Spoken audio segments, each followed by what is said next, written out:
मेरे प्यारे दोस्तों, एक और नए पाठ के साथ हम फिर से हाजिर हैं, जिसमें है रोचक कविता, कहानी और जानकारियों का पिटारा। आप ध्यान लगाकर इस वीडियो को देखिए, क्योंकि अब मैं ये पिटारा खोलने वाली हूँ। आपने कभी हाथी को साइकिल पर जाते देखा है? सोचिए सोचिए, अगर हाथी साइकिल पर सवार हो जाए, तो साइकिल क्या चल सकेगी? आप कहेंगे नहीं, पर ये कविता तो कुछ और ही कहती है। चलिए सुनते हैं ये अनोखी कविता, जिसमें हाथी और चींटी कर रहे हैं साइकिल की सवारी। हाथी साइकिल चला रहा था, पीछे चींटी बैठी थी। झूम रहा था हवा में हाथी, चींटी शान से ऐठी थी।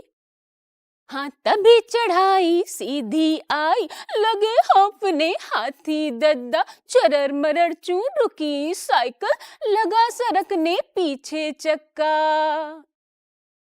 हाँ चींटी चटकू दी साइकिल से, बोली मत घबराना दद्दा। आप पाँव पैडल पर मारो, मैं हूं ना देती हूं धक्का। कविता को एक बार फिर दोहराते हैं। हाथी साइकिल चला रहा था, पीछे चींटी बैठी थी। झूम रहा था हवा में हाथी, चींटी शान से ऐठी थी। कविता में ऐठी से अभिप्राय है गौरवान्वित महसूस करना। चींटी हाथी की साइकिल की सवारी करते हुए गौरवान्वित महसूस कर रही है और वो सबको ये दिखाना चाहती है कि इतना बड़ा हाथी भी मेरे लिए साइकिल चला रहा है। तभी चढ़ाई सीधी आई, लगे हाँफने हाथी दद्दा। चरर मरर चू रुकी साइकिल, लगा सरकने पीछे चक्का। चींटी चटकू दी साइकिल से, बोली मत घबराना दद्दा। आप पाँव पैडल पर मारो, मैं हूं ना देती हूं धक्का। मुझे तो ये कविता बहुत अच्छी लगी, आपको भी पसंद आई होगी, मैं जानती हूँ। तो चलिए अब थोड़ी सी बातचीत कर लेते हैं। इस कविता पर एक कहानी बनाते हैं। यहाँ जो खाली स्थान दिए गए हैं, उन्हें भरकर इस कहानी को पूरा करते हैं। देखिए क्या लिखा है। हाथी चला रहा था। आप याद करिए कविता को। मैं बताती हूँ। हाथी साइकिल चला रहा था। याद आया? अब आगे बढ़ते हैं। उसके पीछे बैठी थी। कौन बैठी थी? उसके पीछे चींटी बैठी थी। याद आया आपको? चलिए अब इसी तरह से हाथी मजे से था।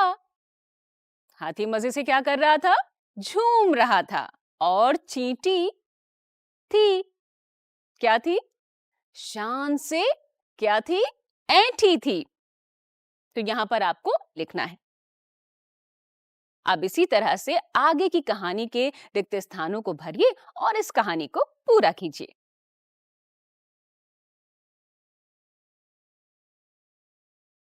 देखा, आपने और मैंने कविता की मदद से कहानी कैसे बना ली। अब आप समझ गए ना कहानी कैसे बनाते हैं। तो चलिए आज आपको भी ऐसे ही एक कहानी को पूरा करना है और उसे नाम देना है मेरी कहानी। चींटी ने साइकिल को जोर से धक्का दिया, पर साइकिल आगे ही नहीं बढ़ रही थी। अब आप सोचिए इसके आगे की कहानी। अपने दोस्तों की भी मदद ले सकते हैं। जब पूरी हो जाए तो अपने शिक्षक या शिक्षिका को दिखाइए और पूछिए कि उन्हें ये कहानी कैसी लगी। अब आगे बढ़ते हैं। यहाँ पर आपके लिए 4 चित्र दिए गए हैं। इन चित्रों में छिपी है एक कहानी। आपको चित्र देखकर समझना है और कहानी को अपने शब्दों में लिखना है। जैसे देखिए, पहले चित्र में एक कछुआ और एक खरगोश साथ में कहीं जा रहे हैं। दूसरे में खरगोश कछुए को अपनी पीठ पर बैठाकर दौड़ रहा है और दूर एक भेड़िया खड़ा है। तीसरे चित्र में कछुआ खरगोश को अपनी पीठ पर बैठाकर नदी पार करवा रहा है और चौथे चित्र में कछुआ और खरगोश दोनों मजे से गाजर खा रहे हैं। अब आप अपनी कलम उठाइए और कहानी लिखना शुरू कर दीजिए। तो बच्चों, आप अपनी इस कहानी को धीरे-धीरे सोच समझकर पूरा कीजिए। तब तक के लिए नमस्ते।